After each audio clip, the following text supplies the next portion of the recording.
Hello everyone, I want to share with you today my idea of the fader effects that was developed by Ian Golden, and I tried to make myself that thing, and I discovered that the and I made it with the modifier with any modifier that you have. I choose the 8, and if you watch here, I set it to fader knob relative, not direct. Usually it's direct, but I made it to relative, and if I twist the knob now it's at the end, at the beginning, so it's value 0. If I twist it, you see that it's increasing. And now my knob is at the end, so it's it has the value 7. If I twist it backwards, it goes down, so it's again 0. And you must make it with the rotary sensitivity that it's right. If you're at the beginning, you have 0, 1, 2, 3, 4, 5, 6, 7, and I'm on the end, and backwards, and you have 0 again. 1, 2, 3, 4, 5, 6, 7, and backwards 6, 5, 4, 3, 2, 1, 0. Okay, and that's quite the essentials of this idea. And you see that everything the next, yeah, and every comment that here I mapped, it's to just one controller, so you don't use any other buttons or something. I used at that one the effect. The first effect is ice verb, big filter, and reverb. The next one is I made wet dry. It's normally, so it changes from 0 to 100 if you twist the knob. Yeah, 0 to 100%, I mean. And the next is the amount of the first effect.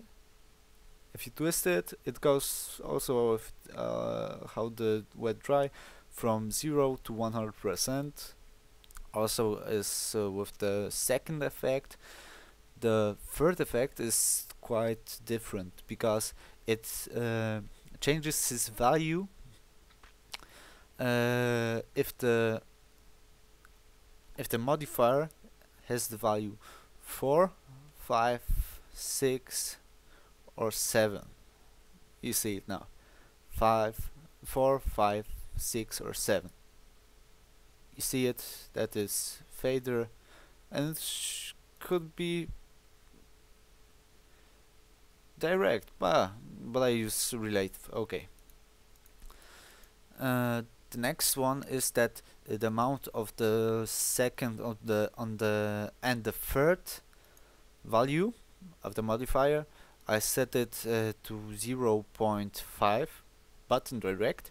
That if I twist the knob and it has the value 3 or 2, it gets the value of the effect to 0.5, so it's in the middle. The next one is that I turn the effect number 1 on. If I twist, if the knob is on the beginning, it's off. If I twist it a little bit, it's on. But the third effect is not yet on because I am at 0, 1, 2, 3. And if I am on the fourth value of the modifier, it turns on. So it's now on. You see it? 5, 4, 5, 6, 7. Wait, it's on the fourth. 5, 4, 5, 4, 5, 6, 7, and that's on. You see that it's button direct, set to button direct, and value 1. The same as with the 7, 6, 5, 4. And the difference is now with the last one, when the effect you want to turn off. You can make it so that the effect turns on if you are at the end of the knob. So you get just the 7 set to value 1, and you take the 6 and set to value 0, 0, 0, and 0. Now, I made it so that if it's in the middle of if I'm on the middle of the knob, it turns the effect and gets the amount of the third effect on. So I twist it, and it increases or decreases. So if you twist the knob, yeah, you know what I mean. And this is quite everything. So I think that was helpful, but because I didn't see any of those tutorials that were used fader effects, so I think that it was helpful. And yeah, subscribe me if you like this video. See ya.